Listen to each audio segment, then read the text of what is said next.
All right, we'll continue from last part. Okay, so we reviewed the form.php. Make sure you save your file to PHP, especially if you have this PHP syntax. Then you have to save, like when you use the variables, you have to save as a .php file. Okay, as I said earlier in the last video, the form actually is just pure HTML file.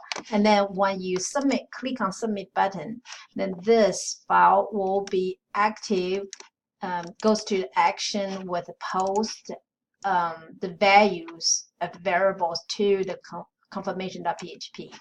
So in early class, like 212, we did not cover the server side. That's where we stop. We create a confirmation, like a fake page, just feedback, say thank you for contact us. We'll get back to you soon. But here I'm talking about the real variable values are carried on and to repost on the next page or connect to the server. Okay, to the database. Okay, we only have two variables here. I have ID local name as ID and local name, variable name as f_name. Okay, so I'm kind of remove those. Really don't need this because we only have two variables there. And then make sure your local, when you call the name of the variable from post, it have to be consistent with this HTML page name. Okay, if this is a CNAME, then you have to have CNAME right here. Okay, and then you can call that CNAME as well. And then when you use the variable CNAME, like when you echo out a message, say hello, welcome, oh, you cannot use fname anymore. You have to say CNAME, okay? And then welcome to the programs, and thank you for joining us. And then the form, this is going to echo out another form, okay? And then the form will review the list for the updating. So that's that next part. So after you get this part then, so what we're really doing is,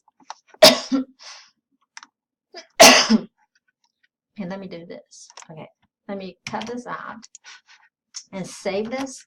And then, so you only can, you only see like two messages. Okay, the variable, and then you echo out the value. Save. And then I'm going to upload that to the server. Let's see where. Oops. Where is that? Okay. So the FTP.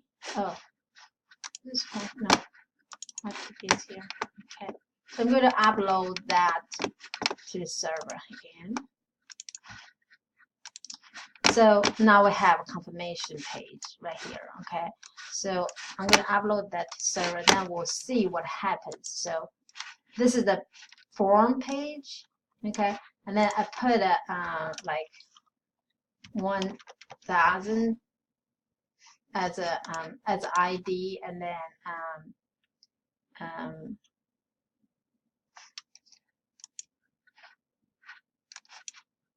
1001. Maybe the first, right? The name, my name, and add. Okay. So once it's connected to the confirmation page, there is an arrow online for, at the same time, it says welcome, hey, hello, welcome to the programs. So our name did not show up. So we have to go back to check what is going on, right? So come back here and say, okay, CNAME be carried to CNAME right here. And then, hello, welcome, CNAME to the programs, and thank you for joining us. Okay. Oh, so basically we have the CNAME changed, but we did not upload form. We even didn't save it. So that's probably the problem. So what we need to do is update both the file and then drag to the right and override that. And then if we go back, see this form again, then put it in the name. So so welcome Feng to the program. So it does reflect the variable. This is C name is a variable being carried to the next page, which is a confirmation page. So we carry the variable successfully to the next page. And now, next step, what we need to do is really we would like to connect to the server. So for the connection part, this is going to be very important. I create another file called connect MySQL Connect, because this MySQL Connect is going to use a multiple time, and we're going to request a MySQL Connect. So where is MySQL Connect? Is here. So MySQL Connect will be looks like this, just a PHP query really. So MySQL Connect really connect to three things. First is domain name, and then username, password, and the database you're using. So this database, username, password will be your virtual desktop username, password, and the domain database name would be your username, same as your username. Okay, so if cannot connect it, if you don't have a database or something is wrong, and then you cannot connect the database, and that will give you error cannot connect. So you will know, okay, that's where it's stopped. So basically this message can replace,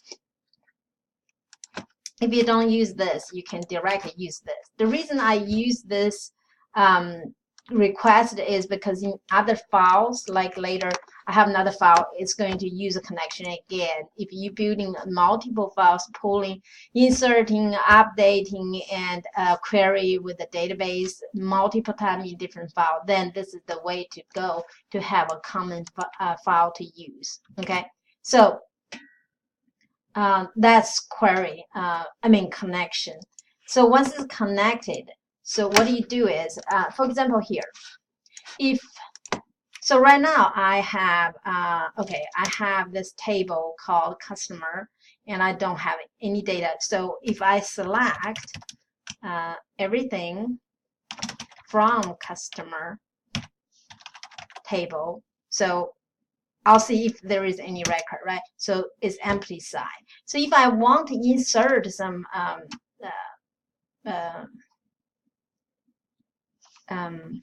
record, so I should do is insert into table customer, and then with the variable like the table column names and name, ID, and name, and then with values, and with what value would be 1001. For example, if I have a name as a variable, if it's integer, that's fine. And then if this variable char for name, then I have to use a single quotation to code it. Okay. So that's going to be my first record. I haven't inserted that. The last time I just reflected to the HTML page, but I haven't inserted that to the let me change to another name so we can see the difference. Okay.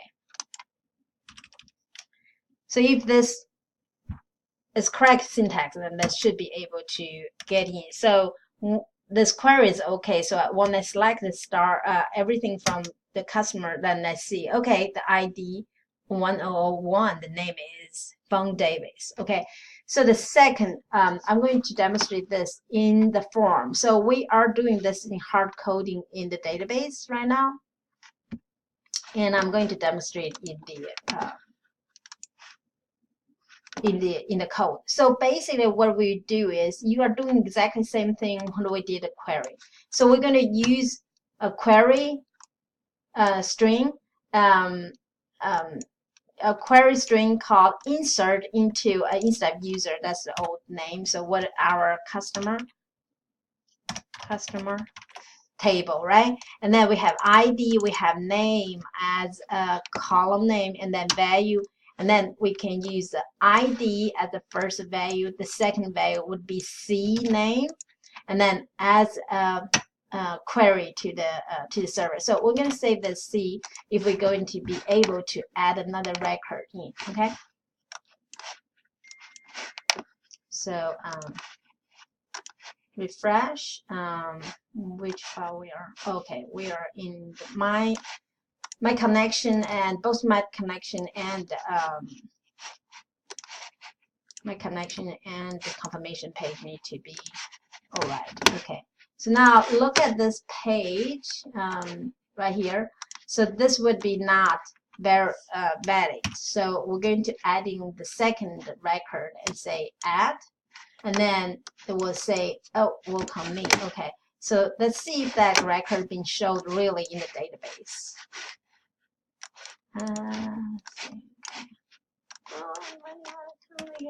So, oh, here we go. So we got second record, but instead we hard coding that, we added in the form from the web page, right? So which is good. All right. So now we added in, right? So if you want to display the different to the audience, then what you need to do is you need to I put here another button for the confirmation, so I can click the button to see the result list whenever you add something. Now I can get the new list. When I submit, then it goes to the result list of PHP. Okay, and then in the result list, what I do is, okay, hold on. What I do is in the result list, I request the connection to PHP again, and then I'm going to query that select from, instead of user is customer table, and then I select all. This became the query, and then I'm going to run the query. Okay, assign the query result is going to be a long string to the result variable, and then run the variable with each of the row with the result, and fetch each of the value to a table. Here is the table. I make it a table as two values here, $s, that means a string replace, and then I say, well, name, I just can customer name. So and then customer ID. Okay, so that would be according to whatever I need to pull out. And the row would be row 0, index 0 will stand for the first value, and then this row index 1 would be stand for the second value. So that would be 2 values in each rows, and to put in the table. So it's still kind of printing out. This is printing is one string from here all the way to here is 1. It's printing out this table. I just lay out this as HTML so you can see better. And then the value put there is 2 variable, okay, coming from the result. So when we run this, okay, I'm going to put this, all 3 of this,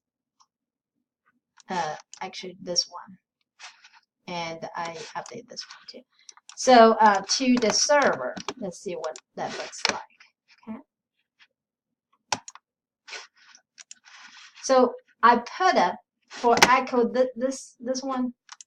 Remember, I put here a view button, right here, view button, submit, view update list button right here. So that reflects here on the page. So when I click on view update list, then I see 2 records. So if I go back to the page right here, I add number 3 and then see, and then I add it, and I click the button. You see Nancy is there, and I see number 4, D, and then you see the update button. So this is how you connect to the database and create a database in MySQL, and then use PHP to insert the value, and then